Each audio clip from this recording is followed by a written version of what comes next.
So I was thinking a little bit today about controlling relationships between like either whether it's a cult or an abusive relationship or whatever else. I want to break down the three primary methods of control, and I'll have a point to this at the end, I promise. But there's three primary methods of control that I've seen either through cult or abusive relationships. The first and probably the most common but least talked about is financial control. This is where someone will take your money and hold it for you. The reason why someone will do this is because they don't want you to have the financial capacity to leave, and it also creates a dependency on the person so that they have no ability to leave. Even if they want to leave, they can't afford it or they can't support themselves without the abusive, controlling person being able to let them.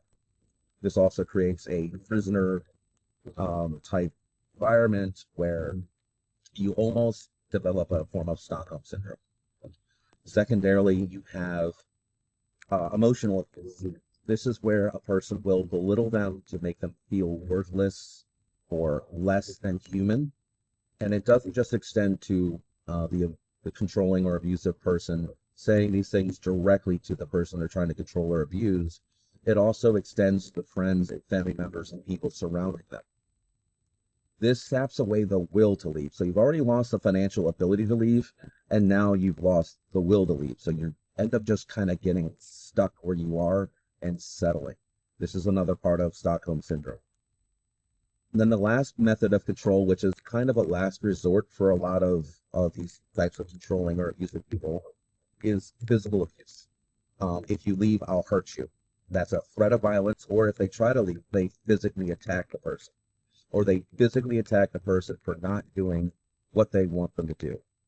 Now, why do I bring this up? All right, it's a random thing to say. Cults and abusive relationships. What the hell's going on?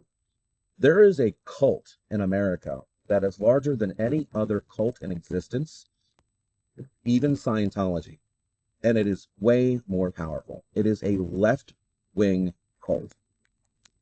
They use finances. Now, how would they use finances to control you? Through welfare systems. The welfare system in this country specifically is not designed to help people, but to keep people where they are and keep people dependent on these systems. They will also, if you try to leave this cult, they will try to get you fired. They will try to remove your support network of friends and family. And they will do everything they can to ensure that you are unable to financially support yourself. We also see this even with YouTubers or content creators like myself. If they have a sponsor, they will try to remove those sponsors from you in order to control you, to get you to be part of them. Secondarily, and I think this is the most common on Twitter, we've all seen this, the left-wing cult will ridicule you for having an opinion that goes against their own. They will say your dick is small. They will say you can't satisfy your partner. They'll say your IQ is low. They will say you're ugly. They will say anything they can to belittle you and make you feel small, but they won't attack your point because that's not the goal. They're not trying to convince you, they're trying to control you, which is a big difference. And lastly, we have violence. Obviously, we've seen the Summer of Love, BLM, Antifa, these violent riots and threats of violence. All this to say that it's pretty freaking clear that there is a left-wing cult in America.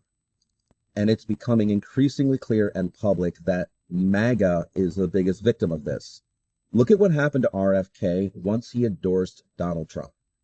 His family released a letter, and to be clear, his family at this point is cult leaders. They're not just members, they are high-level cult leaders. They came out and they bashed him mercilessly. They belittled him. They said, you dishonor your family, dishonor on you, dishonor on your cow. They're not going to be having Thanksgiving dinner with RFK. Normal people, when they have a disagreement, they say, hey man, we disagree, but you should come over to Thanksgiving dinner because I still love you. This is what family does. That is unconditional love. A cult is incapable of doing that because it's a transactional relationship. Not only that, but they're going to go extra hard against Tulsi Gabbard, RFK, and any other Democrat who tries to support Trump. Because it's one thing for someone to not agree with a cult. That's not a big threat. They were never going to get you anyway. It's fine. But if you were part of the cult and try to leave it, that is a legitimate threat because it destabilizes the internal network. Oh, everybody in the cult is going to say, well, why did he leave? Now that person was respected by them, and now they're choosing a different path.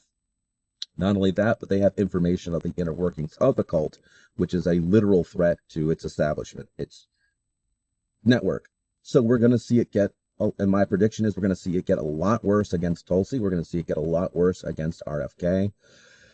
And the fact of the matter, though, is, guys, we can be very supportive to them because as MAGA, we have suffered this exact same thing. We have suffered the emotional, the financial, and sometimes the physical abuse from our friends and family members when we came out as MAGA. So we need to be there for not just RFK and Tulsi Gabbard, but any disaffected liberal who decides to come over to this side, because there's going to be a lot of people who do. We don't need to bash them. We need to support them. We need to show them that we're not a cult. Anyway, I hope that was informative. I hope you guys understood it. I just want you to be good to each other and be good to yourselves. Peace out.